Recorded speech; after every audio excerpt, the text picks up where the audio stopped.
Bonjour, j'espère que ça va bien. Aujourd'hui, lundi le 9 février, live dans la tête d'Aro, on va parler de confiance, puis surtout la question, est-ce que j'accorde ma confiance trop vite? Puis en attendant que les gens se joignent à moi, je vais vous donner quelques nouvelles. Je suis à quelques jours, quelques heures de quitter pour Dubaï pour une mission économique où je vais aller présenter Aro aux Émirats arabes unis. Donc, bien excité de ce départ qui arrive très, très bientôt. Puis, je ne sais pas quel genre de week-end vous avez passé ou quel genre de semaine vous avez passé, mais moi, vendredi dernier, mon cœur de maman a chaviré à nouveau parce que mon gendre, avec qui ma fille est depuis 6 ans, a fait un très gros accident de voiture. Hein. Ma fille le 5 janvier, puis lui le 5 février. Fait que le 5 mars, on reste chez nous. Je vais vous faire rire en disant ça, mais écoute, on a été chanceux dans tout ça encore malgré tout. Mais c'est fou comment est-ce que quand le téléphone sonne puis qu'on se fait dire je viens d'avoir un accident, il est en route vers l'hôpital, comment est-ce que tout s'arrête. Fait que quand vous vous joignez dans la communauté, dans la tête d'Aro ce soir, ben allez dans les commentaires, faites-moi un petit coucou. J'aime toujours savoir qui est là, vous êtes de quelle région. Puis ce soir, le sujet, j'ai fait beaucoup de recherches sur le sujet ce soir parce que c'était un peu une réflexion que j'avais de dire, Caroline, est-ce que tu accordes ta confiance trop vite? Puis, si ça résonne en vous, bien, assurément qu'on va avoir un bel échange. J'ai énormément de contenu. À la quantité de recherches que j'ai fait, je pense que je pourrais écrire un livre sur le sujet, sur les indicateurs et surtout les éléments de perception dans le lien de confiance. Puis ce soir, bien, je vais aborder certains angles relatifs à mon questionnement. Est-ce que j'accorde ma confiance trop vite? Je vais parler de la première impression. Est-ce que c'est fiable ou ça peut être trompeur? Est-ce que la réputation, la notoriété ou l'image publique peut influencer finalement notre lien de confiance parce que c'est un vrai repère ou au contraire, c'est un faux raccourci? Je vais aussi questionner ou challenger pourquoi certaines personnes nous inspirent confiance d'emblée, puis pourquoi ça peut nous jouer des tours ou pas. Je vais aussi adresser les signaux subtils à observer pour rester lucide sans devenir méfiant. Parce que quand on vit des mauvaises expériences de confiance qu'on a offert trop vite, bien, à un moment donné, ce qu'on ne veut pas, c'est tomber dans la suspicion. Bonsoir, France. Je suis contente que tu sois avec moi. C'est plaisant, c'est le fun. Si tu as des questions, France, sur le sujet, moi, j'en avais beaucoup. Fait que j'ai fait beaucoup de recherches, puis je vais vous partager le fruit finalement de mes recherches. Puis comment trouver l'équilibre entre d'être ouvert, de discerner, puis d'être prudent hein, dans tout ça. Puis, tu sais, le sujet ce soir, il s'accorde autant au niveau de nos relations personnelles que nos relations professionnelles. Puis, je suis convaincue qu'on va faire un bout de chemin ensemble qui va être très intéressant. Puis, la première question que je me suis posée, c'est quoi la définition de la confiance? Puis, la confiance, c'est un sentiment de réciprocité dans la relation qu'on a avec les gens, donc autant dans le soutien qu'on reçoit que le sentiment de sécurité. C'est, on a l'assurance ou on se sent confiant, hein, donc la confiance, oui, de se fier à quelqu'un ou à quelque chose. Puis, ça peut être teinté par nos expériences de vie, notre histoire, nos blessures et autres. Donc, qu'on soit autant très confiant, qu'on offre notre confiance très facilement, ou au contraire, qu'on devient méfiant, suspicieux dans les relations. Puis, je pense que la bonne réponse se situe à quelque part dans tout ça. Puis, dans la réflexion que j'avais le goût de vous partager ce soir, c'est est-ce que je fais confiance à l'autre trop facilement ou est-ce que je cherche à me rassurer moi-même dans les décisions que je prends? Donc, on va cheminer là-dedans ensemble ce soir sur le sujet que je trouve très riche en réflexion. Puis, en relisant mes notes avant de tomber en live ce soir, j'ai eu des aha moments sur des discussions que j'ai eues avec des amis quand on parle de rencontrer l'âme sœur, quand on rencontre une personnalité publique, comment on se sent, ce genre de choses-là. Puis, le premier volet que j'ai le goût d'aborder avec vous ce soir, ben, c'est la première impression. Quand est-ce, tu sais, la première impression peut être influencée par la faculté d'expression de la personne à quelqu'un qui s'exprime bien.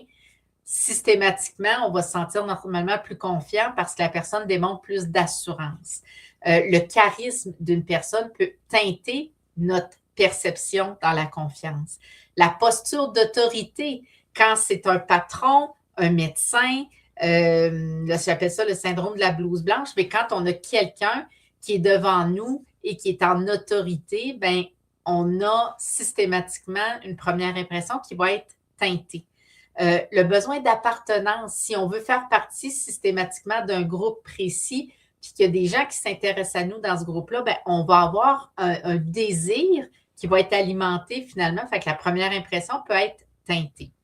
Puis, j'ai le goût de dire que la première impression, je ne crois pas qu'elle est vraie ni fausse au premier moment. Puis, j'ai tendance, personnellement, à m'intéresser sincèrement aux gens, puis à ne pas me fier à ma première impression parce que des fois, les gens ne sont pas nécessairement sur le meilleur jour. Des fois, ils vont être nerveux, ils vont être réservés, etc. Donc, j'ai tendance personnellement toujours à aller plus loin que la première impression. Mais dites-vous que le premier feeling n'est pas nécessairement une vérité, mais ça peut être une hypothèse dans le chemin finalement de la relation que vous allez bâtir avec cette personne-là. Et le plus important, c'est qu'on a une responsabilité à expérimenter dans la relation, à se donner du temps, d'aller chercher la validation de la confiance dans le temps. Puis ça va revenir au fil de mon intervention ce soir, assurément. C'est quoi les indicateurs qui nous permettent d'identifier qu'une première impression peut être fiable, qu'on n'est pas teinté, comme je disais, par la posture d'autorité, le besoin d'appartenance, l'aisance verbale ou le charisme? Puis, il y a beaucoup de ressentis. Tu sais, on disait, écoute ta petite voix intérieure. Mais comment tu te sens?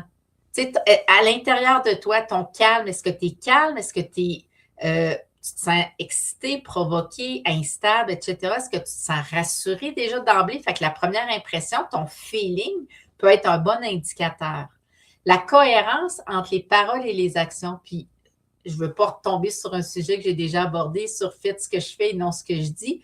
Mais est-ce que la personne, elle est cohérente dans ce qu'elle dit et dans ce qu'elle fait? Est-ce que la personne promet des choses? Est-ce qu'elle le livre encore? Et aussi quand personne ne regarde. Ça, c'est des éléments de cohérence qui peuvent nous aider à comprendre que notre première impression peut être fiable. Est-ce que la personne, on a l'impression qu'elle est là pour insister? Est-ce qu'on a l'impression qu'on est en train de forcer quelque chose ou au contraire, c'est très, très facile, il n'y a pas de pression? Ça aussi, c'est des indicateurs. Est-ce que la personne, dans sa prestance, dans sa présence, dans la première impression, on sent qu'il y a une humilité naturelle, quelqu'un qui ne se prend pas pour un autre, quelqu'un qui est dans son authenticité, dans sa vulnérabilité. Puis ça va avoir un impact de comment on se sent parce qu'on a une faculté à connecter plus facilement avec des gens, soit qui nous ressemblent ou avec des gens qu'on découvre imparfaits parce que ça nous amène un miroir en se disant, ben moi non plus, je ne suis pas parfaite, puis ça ne me déstabilisera pas de réaliser que l'autre ne l'est pas non plus ou qu'on se ressemble de ce côté-là. Un autre élément aussi, c'est le sentiment que l'autre n'a rien à prouver. Donc, des fois, quand on se présente, ça peut teinter, ça peut créer de l'effet, ça peut impacter, ça peut mettre mal à l'aise, ça peut déstabiliser. Mais si la personne on ressent une humilité naturelle dans son propos, bien, c'est aussi des indicateurs comme quoi, finalement, que la première impression peut être bonne. Comment tu te sens? Est-ce que tu as l'impression que tu peux être toi-même ou au contraire, tu as l'impression, finalement, que tu as un rôle à jouer, que tu ne peux pas dire certaines choses ou que tu ne peux pas laisser aller finalement ce que tu as le goût d'exprimer? Bien, ça aussi, c'est des indicateurs à savoir comment tu te sens. Fait que ton feeling, la première impression, il y a aussi un ressenti qui peut avoir un impact. Puis, c'est quoi les indicateurs? Puis, je trouve ça super intéressant d'une première impression qui est trompeuse. Puis, écoute, des situations dans ma vie où je me suis sentie comme ce que je vais vous partager, il y en a eu plusieurs. Intensité trop rapide, connexion instantanée, discours flatteur, sentiment de wow immédiat. Tu dis, oh my God, c'est incroyable. Puis après ça, tu dis, OK, c'est-tu allé trop vite? C'est-tu juste trop. L'intensité ne veut pas dire de la profondeur dans les relations. Fait que ça aussi, c'est un élément à réfléchir. Quelqu'un qui a un discours parfait. Je donne un exemple. Actuellement, je suis en train de faire un live. Mes discours sont imparfaits. J'ai des notes, je m'y réfère, je fais de la recherche. Je mets beaucoup d'énergie à préparer, mais c'est pas stagé. Le téléphone pourrait sonner, mon chum pourrait rentrer dans le bureau, peu importe. Puis je vais dealer avec ce qui va arriver, mais le discours n'est pas parfait. Quand tout est beau, tout est lissé, chaque mot est placé, il n'y a aucune faille, aucun doute, bien ça aussi, ça peut être un indicateur que la première impression peut ne pas être la réalité de la personne qui est devant nous, mais ça peut être aussi une forme de stratégie. Puis, je n'irai pas jusqu'à dire manipulation, mais quand tout est trop liché, ça aussi, ça peut être un indicateur de fais attention, assure-toi dans le temps qu'il y a une cohérence puis que la constance est là dans la relation. Des promesses rapides, quelqu'un qui est là pour te dire, on te promet d'aller loin très vite, je vais changer ta vie, des résultats rapides, etc. On t'inclut dans des plans, des visions, des engagements prématurés que tu te sens même à la limite bousculé. Attention, s'il vous plaît. Le lien se construit. Tu ne peux pas décréter un lien. Il faut qu'il se construise. Ça fait partie de l'alchimie des relations. Puis, il faut que tu te donnes le temps, finalement, de bâtir cette confiance-là. Comment tu te sens? Y a-t-il un malaise? Moi, ça m'est déjà arrivé de rencontrer des gens et de dire, je ne sais pas pourquoi, mais il y a quelque chose en dedans qui ne fit pas, qui ne comprend pas, qui réagit, qui est en réaction. Puis de se poser cette question-là, c'est toujours là, il y a quelque chose qui cloche. Bien, cet inconfort-là, il ne faut pas le normaliser. Oui, France, les promesses rapides, j'en ai vécu quelques, puis je suis tombée dans le panneau à chaque fois, puis maintenant, ça fait partie. Puis ça m'amène à ouvrir la parenthèse, France, entre autres, que toutes les situations qu'on vit nous amènent à cheminer. Puis les sujets que j'aborde dans le live dans la tête d'Aro, c'est des sujets basés sur ce que je vis au quotidien, les réflexions qui m'habitent et autres. Puis je suis contente que ça résonne en toi et en vous pour ceux qui nous écoutent en rediffusion. Quand tu ne te sens pas valorisé, quand tu te sens redevable, que tu as peur de décevoir, qu'il y a quelque chose qui n'est pas fluide dans l'échange, dans l'authenticité, tout ça, bien ça aussi, c'est des indicateurs comme quoi que ta confiance ou la première impression peut être trop rapide. Puis, tu sais, la relation où la première impression, c'est qu'elle t'apaise ou au contraire, elle te stimule trop. Puis, basé sur ta réaction dans cette nouvelle relation-là, dans cet élément-là que tu es en train de bâtir avec une personne différente de toi, bien, ça aussi, c'est des indicateurs qui sont très puissants. Fait que la première impression, c'est pas un verdict final, c'est un signal.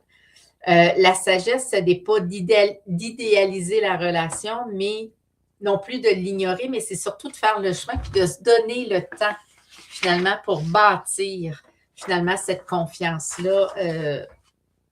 Ils disent, l'amour inconditionnel, puis là, je fais un parallèle que je m'en vais dans un autre mais il n'y a pas d'amour inconditionnel à part peut-être pour nos enfants, mais dans la relation, c'est normal qu'il y ait des conditions pour que la relation soit épanouissante, bienfaitrice, etc.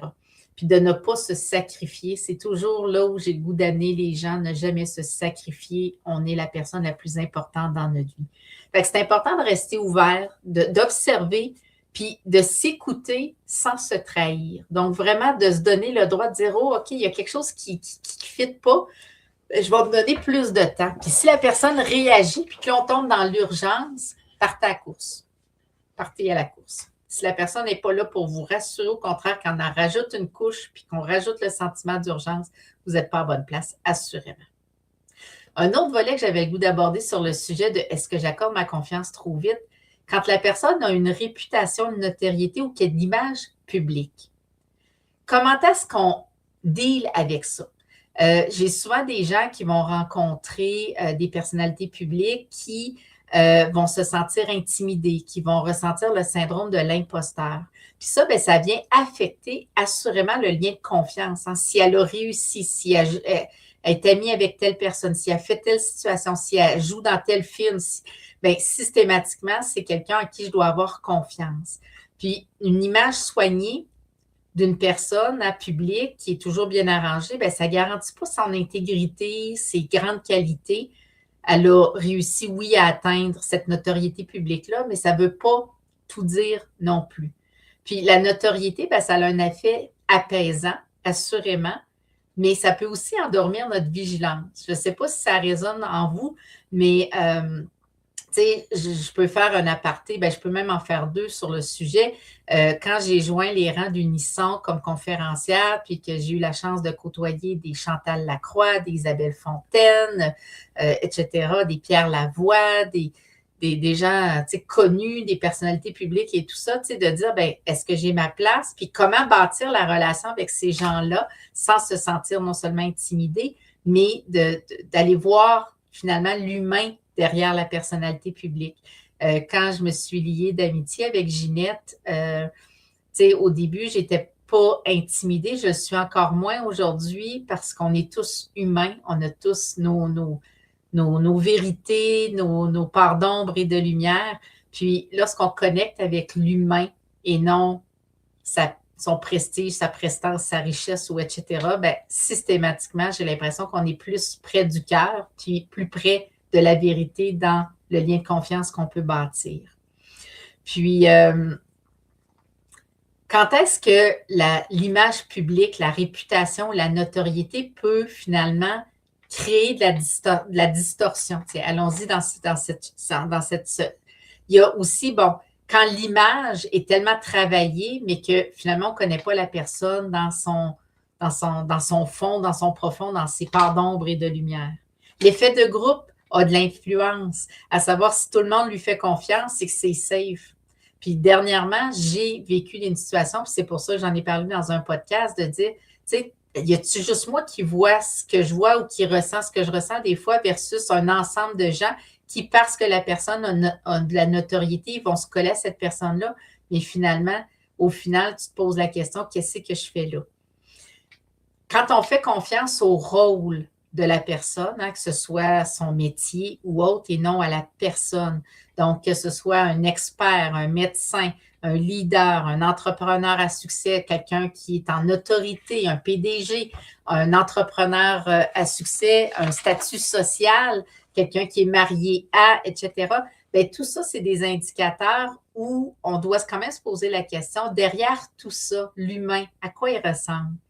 Puis, on ne peut pas excuser des comportements qui ne respectent pas nos valeurs non négociables dans les relations avec ces gens-là.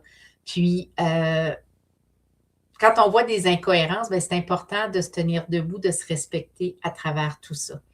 Puis, quand on se sent intimidé dans l'échange, dans la relation, plutôt qu'en confiance, bien, ça aussi, c'est un indicateur que on doit aller plus loin, puis on se doit se donner du temps parce que ça se peut que ce soit une relation à non seulement très court terme, mais qu'il n'y a pas de confiance à accorder, ne serait-ce que d'établir un contact qui est plaisant, mais ça arrête là. Donc, quand on veut bâtir une relation, bâtir de la confiance, bien, on a une responsabilité d'aller plus loin, finalement, que la posture de la personne, son rôle, sa notoriété. Pourquoi certaines personnes nous inspirent confiance plus vite que d'autres? Dans la recherche que j'ai faite sur le sujet, j'ai réalisé que on parle, tu sais, quand on reçoit un message puis qui nous allume sur un besoin non comblé, automatiquement, notre instinct, notre intuition nous dit qu'on doit faire ce chemin-là parce que finalement, ça vient répondre à un besoin, ça vient activer notre besoin d'être reconnu, d'être compris sans avoir expliqué, de se sentir choisi quand quelqu'un nous dit « Oh my God, j'ai pensé à toi » ou etc. Le besoin d'être rassuré vient aussi impacter finalement les besoins non comblés. Ne plus être seul à porter quand on partage quelque chose avec quelqu'un, bien, le fait d'avoir partagé quelque chose, il y a un sentiment d'intimité à la limite qui peut se créer aussi. Puis, quand on se sent soulagé plutôt que curieux dans la relation, bien, la confiance peut devenir un refuge, hein, parce que le sentiment de sécurité, c'est quelque chose qui est super important. Puis je vais assurément en faire un live à mon retour de Dubaï en mars sur le sujet du sentiment de sécurité dans le travail, dans les épreuves que l'on vit, de dire en ce moment est-ce que je suis en danger, mais ça, on va en reparler assurément. Mais c'est super intéressant de se poser la question, est-ce que j'accorde ma confiance trop vite? Puis à la limite, pourquoi?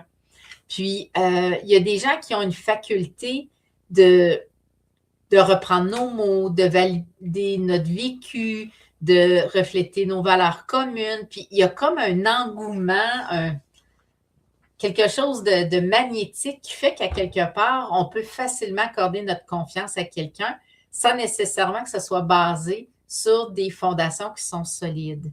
Puis, quand tu as l'impression que quelqu'un te lit trop vite, te comprend trop vite, te place trop vite de façon importante dans sa vie, font assurément des indicateurs de dire je vais prendre plus de temps. Puis France, merci de ton implication dans le live ce soir. Tu sais, la transparence et l'intégrité sont importantes pour la confiance. Puis je rajouterais dans le temps, parce que la constance, tu sais, quelqu'un, il peut se dévoiler à toi une journée, puis après ça, tu as l'impression finalement que tu l'as perdu dans la relation, alors que quand on est dans la constance et la durée dans le temps, bien, c'est beaucoup plus facile de faire confiance. Puis dans les relations hommes-femmes, quand on est en mode de rencontrer un nouveau conjoint ou autre, bien, tu sais, aujourd'hui, avec l'avènement des réseaux sociaux, dans la quête de dire, bien, je ne veux pas être toute seule, dans la quête de j'ai le goût de rencontrer, j'ai le goût d'être aimée, j'ai le goût d'aimer. Des fois, on fait confiance trop vite, puis les déceptions arrivent par la suite. Puis, quand nous-mêmes, comme humains, on est dans une période de fragilité ou même de transition, on devient plus vulnérable. Puis, souvent, on va avoir tendance à faire confiance plus vite parce qu'on a des besoins, on a une charge émotionnelle, on a de la fatigue, on se remet en question, on a des points de repère qui sont moins clairs, etc. Donc ça peut avoir aussi de se poser la question, comment je vais en ce moment, puis qu'est-ce qui manque? Puis en ce moment, est-ce que je me sens fragile ou au contraire bien solide dans ma capacité à accorder ma confiance? J'ai le goût de vous partager aussi des solutions concrètes pour ne pas faire confiance trop vite, surtout, puis de se donner du temps. C'est la première chose, puis un des éléments, c'est d'écouter notre senti une première fois, puis de perdurer dans la relation jusqu'à temps qu'on puisse s'appuyer sur quelque chose qui est stable, constant, concret, dans le temps. Puis dans le temps, on ne parle pas de 24-48 heures, on va parler de semaines, de mois et même d'années. Puis dans toutes les opportunités qui se présentent à toi, dans toutes les rencontres, de se donner du temps, un 24, 36, 72 heures avant de prendre une décision, avant d'écouter le senti après, en dehors du contexte de la rencontre, pour vraiment écouter comment on se sent. Y a-t-il un échange après ça, de dire j'ai vraiment apprécié ma soirée, c'est une belle rencontre, j'ai hâte de te revoir, ou c'est silence radio. Comment la personne entretient la relation? C'est des indicateurs qui peuvent t'aider finalement à bâtir cette confiance-là. De tester la relation. Tu sais, des fois, tout est trop beau pour être vrai au début, mais tu sais, des fois, juste de dire un non, de changer le plan qui a été établi, de donner un délai supplémentaire, de nommer quelque chose qui te dérange, etc. Mais juste d'exprimer dans ton authenticité ta vérité à toi, puis de voir comment l'autre réagit, peut être des indicateurs finalement de la fragilité ou de la solidité finalement d'une relation. De valider par les faits et non les promesses. Hein. Ça me ramène à faites ce que je dis, pas faites ce que je fais et non ce que je dis. Mais observe la personne dans un contexte où elle est neutre. Regarde comment elle réagit finalement à un mot, un délai, tout ça comme je disais préalablement. Puis tu vas voir que l'essence de l'humain, c'est pas long que le naturel revient au galop quand la personne se sent déstabilisée dans la relation. Puis quand tu es entouré de gens qui sont calmes, qui te respectent et autres, bien, c'est des bons indicateurs que la confiance peut s'établir versus quand quelqu'un se justifie, met de la pression, va prendre certaines distances, va sentir à la limite même une froideur s'installer. Bien, ça, c'est des indicateurs comme quoi que le lien de confiance mérite plus de temps avant d'être octroyé. Décélérer volontairement l'intimité.